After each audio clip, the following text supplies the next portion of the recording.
अन्तरिक्षमा drone उड्छ कि उड्दैन र यस्तो व्यक्ति जसको सुनको कपाल छ र यस्तो टिस्यु पेपर जसको मूल्य $1 मिलियन छ। तर कसरी जान्नका लागि भिडियोलाई अन्त्यसम्म हेर्नुहोला। नमस्कार साथीहरु, तपाईहरु हेर्दै हुनुहुन्छ मिस्टर फ्याक्ट नेपाल।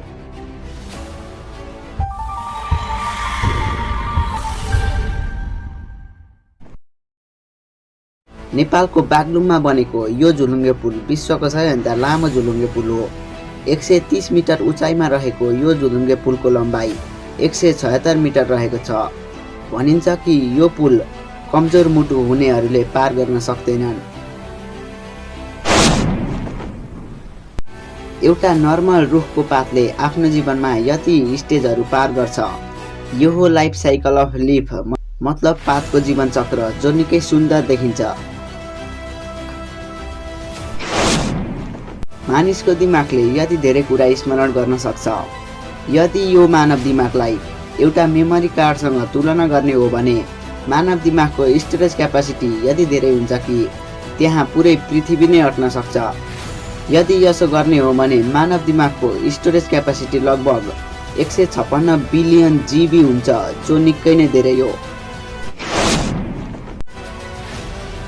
एउटा दुर्लभ प्रजातिको चरो रहेको छ जसको नाम हो इन्का ट्रेन हो। त्यस चराको एउटा केटा मान्छेको जस्तो दारी रहेको छ, जो निकै नै सुन्दर देखिन्छ।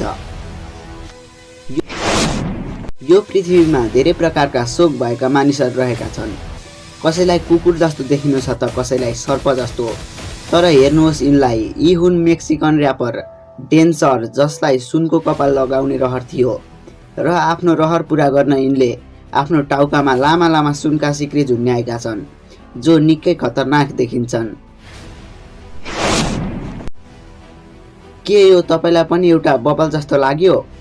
तर म भनिदिउँ कि यो एउटा बबल होइन, यो एउटा पुतलीको प्रजाति हो जसको नाम ट्रान्सफरेन्स बटरफ्लाई हो। नामबाटै थाहा हुन्छ कि यसको विङ मतलब पखेटा पारदर्शी रहेको छ, जसले गर्दा यिनीहरू एकदमै सुन्दर देखिन्छन्। लियोनल मेसीले हालै 2021 अगस्त 4 मा आफ्नो पुरानो टिम एफसीबीलाई छाडेर पीएसजीमा गएका थिए र उनी फेरियलमा रोएका पनि थिए।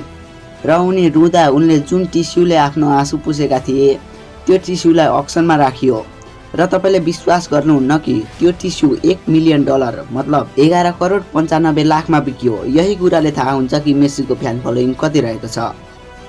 फ्याक्ट नम्बर 1 मा जानु पर्यो। भिडियोलाई लाइक गर्नुभएको छैन भने लाइक गर्नुहोस् र च्यानललाई सब्स्क्राइब गरी छेउको घण्टीलाई अल नोटिफिकेसनमा सेट गर्न नभुल्नुहोला।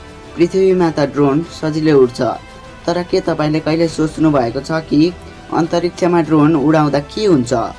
अन्तरिक्षमा ड्रोन उडाउँदा ड्रोनले आफ्नो पंखा मात्र घुमाउँछ, तर उड्न सक्दैन किनकि त्यहाँ हावा हुँदैन। तर हाल नासाले यस्तो ड्रोन तयार गर्दैछ जो अन्तरिक्षमा पनि उड्न सक्छ। यदि यो सफल भएमा अन्तरिक्ष सम्बन्धी खोज र अनुसन्धान गर्न निकै सहज हुनेछ। ल त साथीहरु, आजलाई यति नै। भिडियो मन परेमा लाइक, कमेन्ट, शेयर र च्यानललाई सब्स्क्राइब गरी छेउको घण्टीलाई अल नोटिफिकेसनमा सेट गर्न नभुल्नुहोला। धन्यवाद।